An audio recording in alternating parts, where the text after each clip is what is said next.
This is our playlist series, and what we do is we take a song that does not fall into the Christian genre, and we kind of dissect it and look at the message that's in the song. We look at the truth, we look at the lies, and we just kind of see what's there.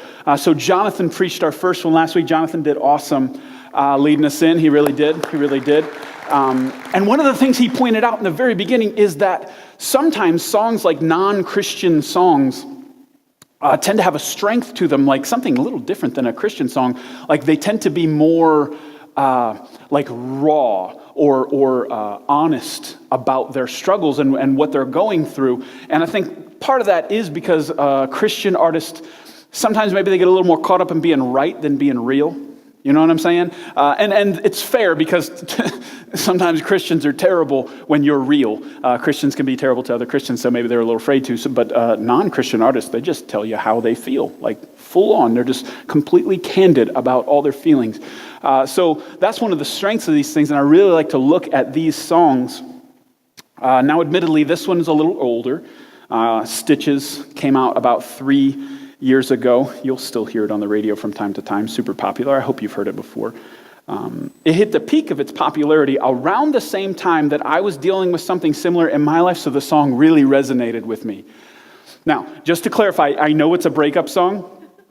So I am not saying that I was dealing with a breakup 3 years ago, but happily married to my wife for 15 years. I love her and I like her. We're good. But I do think this song, like for me, this song's bigger than just a relationship song. It's bigger than that. It like the pain that's expressed, the pain that like seems to like stick to you. That, to me, that was like magnetic, and that really, really spoke to me.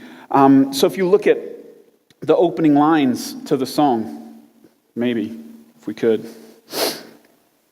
I thought that I've been hurt before, but no one's ever left me quite this sore. You know, so that idea that like, hey, you have some pain that like you had a top 10 list of the most painful experiences in your life, but now you've got a new number one because you just got nailed again, man. Somebody just blindsided you and left you really, really hurting. That doesn't have to be a relationship, does it? That can be anything. You can have a painful experience that takes the number one top most painful thing you've experienced. It can be anything, but if we're honest, more often than not, that is a relational thing, right? It's usually another person, usually somebody close to us who is the one who inflicts some of the deepest wounds that we can possibly have.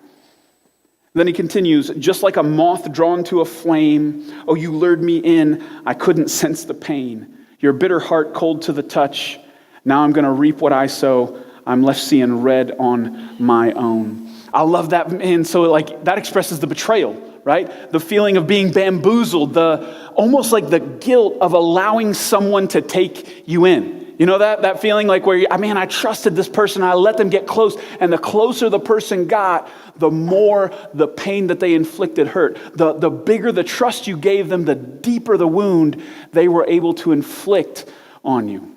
And that's what you can tell Shawn Mendes was really dealing with here. And then it gets to that part, needle in the thread, got to get you out of my head, needle in the thread, gonna wind up dead. Man, those were the lines that really resonated with me. Having something happen that leaves such an impression on you that like you can't get it out of your head, that you just kind of replay the pain, the feeling, the person over and over and over in your mind. You're in the shower and you're having an imaginary argument with somebody and you're winning, obviously, because it's imaginary. You wouldn't lose an imaginary argument, right? Some of y'all sing in the shower. I fight with people in the shower, okay? You're driving down the road and you're telling somebody off. You're sitting at a red light waving your arms around, and the person sitting in the car next to you is like, dude, that person's crazy, right? But you're having it out there. You're laying in your bed at night brooding over that pain that you experienced to the point that your adrenaline's pumping and you couldn't even begin to fall asleep. That kind of pain that just kind of sticks. You can't get it out of your head, and it just keeps replaying over and over. Those memories, that pain, that trauma, that wound. How many of you have Netflix? I'm not going to ask. You have Netflix. Either you have Netflix or you know somebody who has Netflix, so you have Netflix. You know what I mean?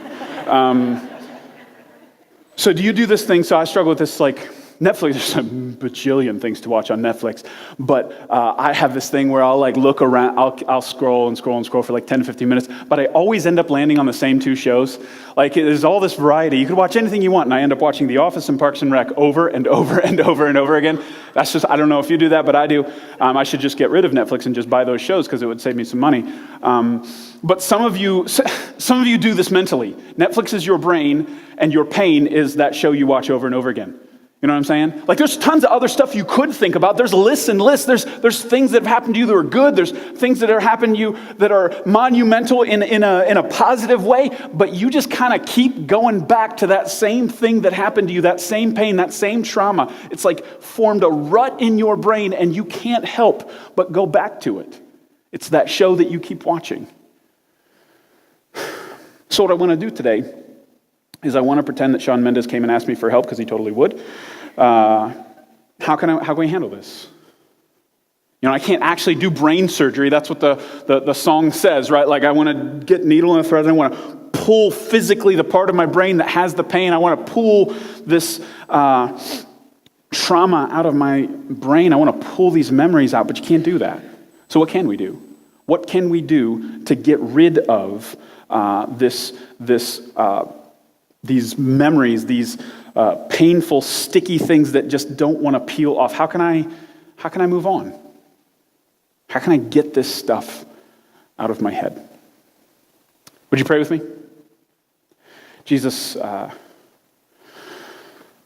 just want to pray for the people in the room right now who, when I talk about a traumatic experience, a painful experience, a thing that they can't get out of their head, a person they can't get out of their head, that they immediately have something pop into their mind. I pray for them right now, Lord. I pray that you would be moving in their heart, moving in their mind to help them in this, because it's not easy. The reason it continues to play over and over again is because it hurts, Lord. And I pray you'd be with us, Lord, and help us to lean in to what you have to say about this. In Jesus' name I pray. Amen. Hey. It's the series we're doing, guys. All right. So, needle and a thread. Got to get you out of my head. Needle and thread. Going to wind up dead. Yeah. So if you came to me and you said, man, I got this thing that happened to me and I can't get it out of my head. I can't stop thinking about it. It's stupid. I need to do brain surgery. First thing I would suggest, out the gate for you, is a forgiveness analysis. A forgiveness analysis. I would ask you the question, have you forgiven the person, the people who did the thing to you that caused the wound, caused the pain? Have you forgiven them? Now, in my experience as a pastor, when I ask that question, Christians tend to answer really fast, and they tend to say, yeah, I forgive, I did that. Okay, what's next? What else you got, pastor? That's the easy answer. But I just want to say,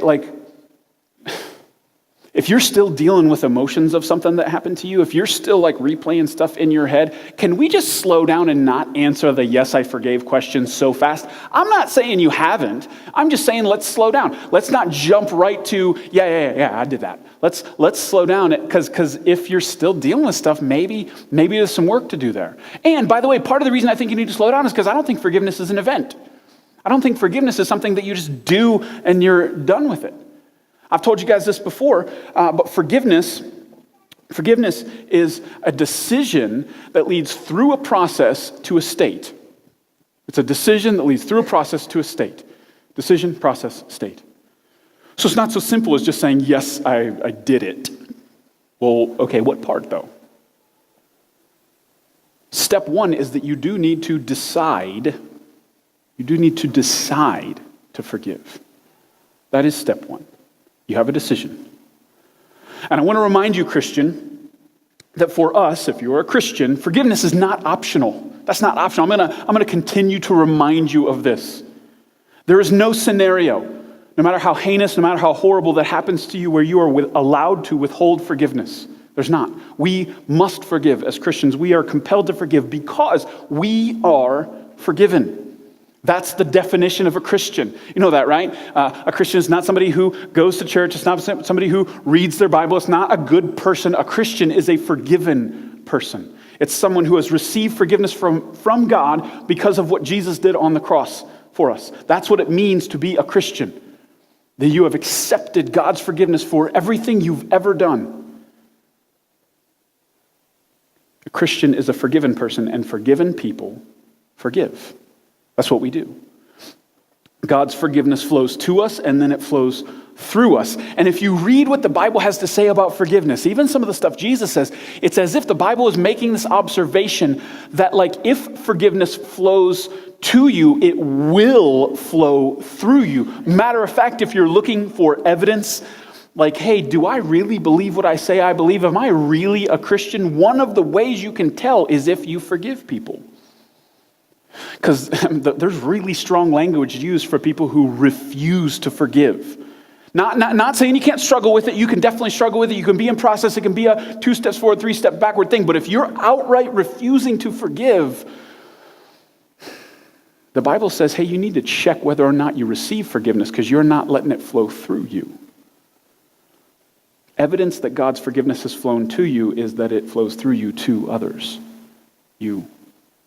It needs to mark your life, Christian forgiveness.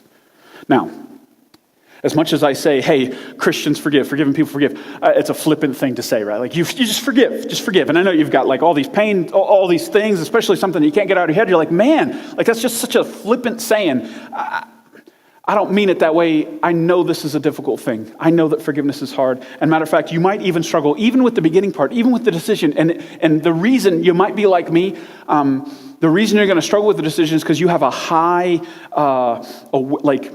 draw towards justice. Like you want things to be made right. If there was a wrong, you want it to be made right. If the scales are tipped, you want them to be evened. You know what I mean? And I think, by the way, I think God put that there. I think that your desire for justice is actually a God-given, a good thing. But sometimes that desire for justice can get in the way of this decision for forgiveness. So let me show you a verse here. It's Romans chapter 12, verse 19. Take some comfort in this. Dear friends, never take revenge. Leave that to the righteous anger of God. For the scriptures say, I will take revenge. I will pay them back, says the Lord. So God here in this verse, he claims vengeance. He claims justice for himself. He's like, hey, that's in my job description. Okay? Justice, revenge, that's in my job description. That is not in your job description. This is in my lane. You're in your lane. This is God's way of stay in your lane. Stay in your lane. Don't worry about justice. Don't worry about vengeance. I got this. See, I think sometimes the reason stuff gets stuck in our head is because we feel this innate need for justice and we can't mentally release the person until we feel like the scales have been evened, until we feel like the wrong has been righted. And I get it. I do think your desire for justice is built in, but I think instead of holding on to the wrong until it's righted, God here is giving you the permission to release it, to say, hey, you know what, even though justice hasn't been done upon this person, even though the scales have not been even yet, I'm going to give this to God because God says he's got it. The wrong that has been done to me, he's going to take care of this. Justice is God's. He's righteous. He's holy. He's perfect. He can do this better than I can. So I'm going to release this to God and make the decision to forgive. Now, so I'm encouraging you, man, if there's something you're holding on to in your life, if there's that thing, maybe the reason you can't get it out of your head that you want to, but you can't stop thinking about it, maybe the reason is because you haven't decided to forgive yet. That's number one. If you haven't decided to forgive yet, I'm not surprised you can't stop thinking about it. I'm not. You have to decide. You have to decide. Now, once you do make the decision, you're in process. You're in process now. That doesn't mean it's done, right? You can decide to forgive and the next day wake up angry again. You can. That doesn't mean you didn't forgive. That just means you're human. We have to go through the emotions. We have to go ride that roller coaster. We have to give those emotions to God. We have to allow God to work with us through that. The bigger the wound you experience, the longer the process is going to be. But the decision to forgive is like removing the splinter, okay? That's what it's like. Just imagine pulling a big, long splinter out. But just because you made the decision doesn't mean the wound's automatically healed, right? Just because you pull the splinter out doesn't mean everything's fine now. It still hurts. It still needs to heal. But now it can. If you don't make the decision, it's not going to heal. But you got to make that decision, pull the splinter out, and then you got to give the thing time to heal. So part of this beginning step, the forgiveness analysis, that you have to ask yourself a really honest question: have I made the decision to forgive? Have I made that decision? Do I need to make it again? Did I make it one day and then unmake it? Do I need to go back and give this over to God again? And you really need to be honest with yourself. Don't answer that too quick. If you're really struggling with something and something really happened to you, don't answer too quick on that one. So that's your first step. Do a forgiveness analysis. Have I made the decision to forgive? And now, once you've done that, you're in process. And then, secondly, you can find your lesson. You got to find your lesson. So first you do a forgiveness analysis, then you find your lesson. So something painful happened to you. Someone did you wrong. Someone screwed you over. Someone cut you deep. What's God teaching you in that? What's the lesson? It's because God won't waste that. He won't. God will use this opportunity to make some changes in your heart. I mean, think about it. You got an open wound now. God doesn't even have to break the skin. He can just do surgery right now because you got an open wound. He's going to get in there with the forceps and the scalpel, and he's going to do something. And honestly, the deeper the wound you experience, the more work God's going to do with it. And I know that's a crappy thing to think about. Like, oh man, it seems like the most work God does is when I'm hurt the deepest. Yep, it is. But wouldn't it be dumb to be deeply wounded, go through this whole process and come out on the other side the same person? Wouldn't that be a massive waste to have this deep wound, lots of pain, and nothing to show for it? Wouldn't that be a terrible, terrible thing? No, you want to let God use it. Look at James 1:2-4. Dear brothers and sisters, when troubles of any kind come your way, consider it an opportunity for great joy. For you know that when your faith is tested, your endurance has a chance to grow, so let it grow. For when your endurance is fully developed, you will be perfect, complete, needing nothing. So James here is so convinced that there's a lesson in your trial, that there's a lesson in your pain, that he says, hey, it's an opportunity for great joy. Which if you're reading it on the surface, you're like, James, you are crazy, right?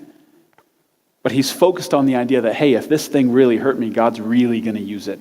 God's really going to use it. God is going to do something with the trauma. So rejoice in that.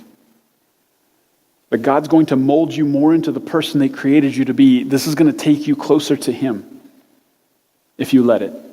And I think that's important, by the way, when he says let it grow. Because he wouldn't tell you to let it grow if it was going to grow automatically, right? He says you got to let it grow. Don't stop this. Don't assume that there's nothing to learn. And I think that's one of maybe the biggest struggles in something when you're hurt. Because when you hear, maybe what you heard when I say find your lesson, what you heard is some of it was your fault, right? That's what we think. When somebody says, what do you learn in this? What do you mean? You saying part of this was my fault? And that's not, I just want to say, man, that some of the stuff that's happened to you, it's not your fault. Somebody did something to you and maybe it was 100% on them. But even in that, I still think God can teach you some things. God can use it to transform you in some way. Just because you're the victim doesn't mean there's not an opportunity for growth. And just because it's not your fault doesn't mean there's something to learn. There isn't something to learn. I'm sorry, I was struggling. It was a triple negative. It was a triple. Hold on, let me read. Just because it's not your fault doesn't mean there isn't something to learn. That's allowed, right? Double negatives are out, but triple negatives are okay. Good. Okay. We're making up rules as we go. And by the way, like, I think, so let me just give a real quick example. So if you dated somebody and he cheated on you, and then you think, well, my lesson is to not date that kind of guy anymore. I actually don't, like, I don't even want to, that's not the thing I think that God wants to do in your heart. I'm talking about the deeper stuff. Like when you have that pain, what is God trying to do? Like what is he trying to do with the love? What is he trying to do with empathy? What is he trying to do with the way you think about things? Because maybe the lesson isn't, I need to find a better guy. Maybe the lesson is that you need to not put all your hope in a guy. Maybe God's trying to teach you something like that. Like, don't just look at the surface obvious lessons. Maybe God's trying to do something way deep down in your soul. He's trying to rearrange some stuff way down there that might not fully be directly related to the pain. He might use the pain to get to something else, if that makes sense. So don't just look on the surface. Ask God, what are you trying to do with this? What are you trying to teach me in this? So you do a forgiveness analysis, you find your lesson. The third thing you do is you fight those intrusive thoughts. You fight the intrusive thoughts. And I get it, man. Some of those thoughts, you're lying in bed. You don't sit down like, okay, I'm going to think about this horrible thing that happened to me and get all frustrated. You don't plan that, right? The thoughts almost seem alive, don't they? Like they invade, they jump into your brain, and all of a sudden you have to deal with them. But I just want to tell you, you don't have to entertain every thought that comes into your mind. You know that? I think a lot of times we're passive when it comes to our thoughts. If it jumps into our mind, we let it sit there. And I know you can't control what comes into your mind. I really don't. If it pops in your mind, it pops in your mind. I don't think you can prevent that from happening. But you can control whether or not you allow it to stay. You can control that. So it might pop into your mind, but then what are you going to do with it? James 4:7 says this: submit yourselves then to God, resist the devil, and he will flee from you. Submit to God, resist the devil. Submit to God, resist the devil. Now, this is a specific verse about the devil, but I think we can apply it to this war that happens in our minds. Notice the contrast. You're submitting to God and you're resisting the devil. So you can't control when the devil's going to show up. He's going to show up when he wants to show up. You can't stop him. I don't think you can stop him from planting thoughts in your mind sometimes. Sometimes that's a spiritual thing. It gets planted in there for the purpose of getting you all worked up, from throwing you off from whatever God's trying to call you to do. Sometimes that's going to happen, and I don't think you can fully stop that from happening. But you can resist. You can fight back. So when this verse says, hey, submit to God, by the way, I think they're both important. Some people just focus on, resist the devil, resist the devil. I think the way you resist the devil is by submitting to God. They're connected. There's something to that. You can't resist the devil and not submit to God. Submitting to God is the way you resist the devil. But what this tells you is, when the devil shows up, he counts on you letting him stay. You know that? He's coming in, counting on you allowing it. Because what this says is the moment you resist him, he's out. He doesn't have the power to stay if you stand up and say no. As a Christian, there's some kind of spiritual power that you have that when you say, no, we're not doing this, he can't stay. So when he shows up, he's counting on you allowing him to stay. He's counting on you inviting him in. Yeah, sure, stay in my mind. You can have all this real estate. You can do whatever you want here, devil. He's counting on that. The moment you say no, he's out. So just because your ex pops into your mind doesn't mean you have to let him stay. I'm not calling your ex the devil. Just because your former best friend who stabbed you in the back pops into your mind doesn't mean you have to let her stay.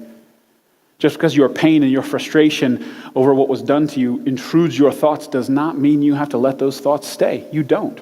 You can push them back. You can resist.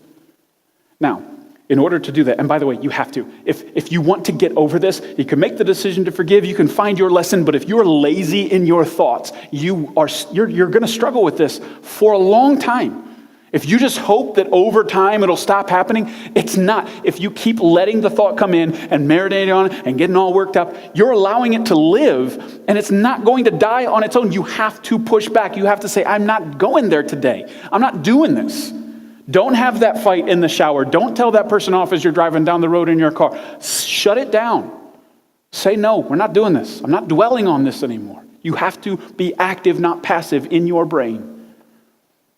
And by the way, I don't think you can just do that. In order to do that, you need the fourth thing, which is to fix your focus. Fix your focus. All of these are F's plus 10 points to me, alliteration. See, because not thinking about something by itself is really hard to just say, I'm not going to think about something, right? I mean, if I say, don't think about a red car, what would you all do, right? It's almost impossible to not think about something that you're trying not to think about. Instead of stopping thoughts, you need to replace them. Instead of stopping this intrusive thought, you need to replace the intrusive thought. Look at what Paul says in Philippians 3. I don't mean to say that I've already achieved these things or that I've already reached perfection, but I press on to possess that perfection with which Christ Jesus first possessed me. No, dear brothers and sisters, I have not achieved it, but I focus on this one thing, forgetting the past and looking forward to what lies ahead. I press on to reach the end of the race and receive the heavenly prize for which God, through Christ Jesus, is calling us. So the Apostle Paul, who's like the greatest Christian to ever live, he says, hey, it's not just that he forgets his past, he replaces thoughts about his past with thoughts about his future. He doesn't just resist the ones, he replaces them. He intentionally fixes his focus forward instead of backward. And you get to choose what you focus on. You get to choose that. When that thought invades your mind, you can choose to shift your focus away from that and think about something else. You can. And I mean, think about when you focus on that lying cheater, that thief, that betrayal, that pain, that trauma. I think what happens when you focus on something like that is it becomes bigger than it really is. It's almost like putting it under a microscope. You know what I'm saying? Like when you really focus in on something, all of a sudden this pain that was this big, because you're looking at it so close, it becomes bigger and bigger and bigger. The object you focus on appears bigger than it really is, so your focus is really important. What are you going to do? What are you going to focus on? Are you going to focus on the pain? Well, it's going to seem bigger than it really is. People you talk to are going to be like, man, they're really, really hurt. It's going to kind of ooze off of you. You're going to have this aura of pain around you if you're always focused on the thing. But if you fight those intrusive thoughts and you fix your focus on the good things that God has done for you, if you fix your focus on the future that God has for you, then all of a sudden this shrinks and this grows. It's about which one you focus on. So again, if you're mentally lazy, if you just allow your thoughts to do whatever they want to do, and you follow the rabbit trail wherever it goes, then you're going to struggle with things way longer than you need to. If you're mentally tough and say, no, we're not going to think about this, we're going to think about this, no, we're not going to focus on this, we're going to focus on that, then you'll heal faster. You'll get past it faster. Needle in the thread, got to get you out of my head. You'll do it faster if you fix your focus. And I really believe that this will help you do it. You check, have I forgiven? God, what are you teaching me? No, we're not thinking about this. I'm going to focus on the good, the future that God has for me. Now, one of the truest parts of this song is right in the beginning. Right in the beginning, this line right here. Your words cut deeper than a knife. Now I need someone to breathe me back to life. So true. So true. You know Newton's first law of motion? You totally know that, right? It's the law of inertia. It says that an object at rest stays at rest. So if something's sitting there, it's almost as if an object wants to stay still until it's moving, and then once it's moving, it wants to stay moving. You're familiar with the concept. I think when it comes to unforgiveness, when it comes to resentment, when it comes to bitterness, when it comes to like a mental obsession with a pain that you've experienced, I think we have inertia of the soul. I think we get stuck. Like our soul wants to stay bitter. It wants to stay angry. It wants to stay in this victim place. It does. I think our soul gets inertia when it comes to that stuff. And I think that's what Shawn Mendes is recognizing here, that he's like, I have inertia in my soul, and I need something from the outside to move, something from the outside to breathe life back into me, because I can't do it on my own. I love that he recognizes that. Now, but the problem is, I'm guessing, I don't know what his fate's at. I didn't look that up. Even if I looked it up, who knows what it really is. But I'm guessing that what he means, because what normally songs like this mean, is that he needs another girl to come replace the girl that he just hurt him, right? Isn't that usually what these songs do? You know, now I need the next girl to help me get over to the last girl. I need the rebound, you know, to this girl's not going to hurt me like that girl did, right? That's usually the thinking. But the ultimate answer to this question is not another human being, it's God. If you've really been hurt, you do need someone to bring you back to life. You do need someone to heal you. You can't resuscitate yourself. You can't heal yourself. And you know I don't mean physically, spiritually. You need the God of the universe to help you do this. You need the God of the universe to move your soul towards healing. Your heart, your spirit. Man, God's the one that can get at that. That life inside of you. You have inertia of your soul and you need God to move you. And yet I think, while I think only God can really be the one who actually heals this, you still have a choice. Actually, everything we've talked about today is kind of a choice, isn't it? You can choose to forgive. You can choose to find the lesson. You can choose to fight intrusive thoughts. You can choose to fix your focus. All of those are choices. That's all in your control. It is. So as much as you want to say it's stuck in my head, yeah, but the process to get it out completely relies within your choices. You need God to help you do it, but you have to choose to walk that path. And the truth is, sometimes, can we just be really, really, really honest with ourselves? We like bitterness. It's a weird thing to say, because the whole idea of bitter is that it wouldn't taste good. But we like it. We like to be resentful. It's almost like we get addicted to it. We get addicted to our pain. We get addicted to that victimhood. We almost get drunk off of it sometimes. We like being angry about that stuff. But I think, even if you do, if you're able to be that honest, we need to consider the consequences of not making the choices that we need to make.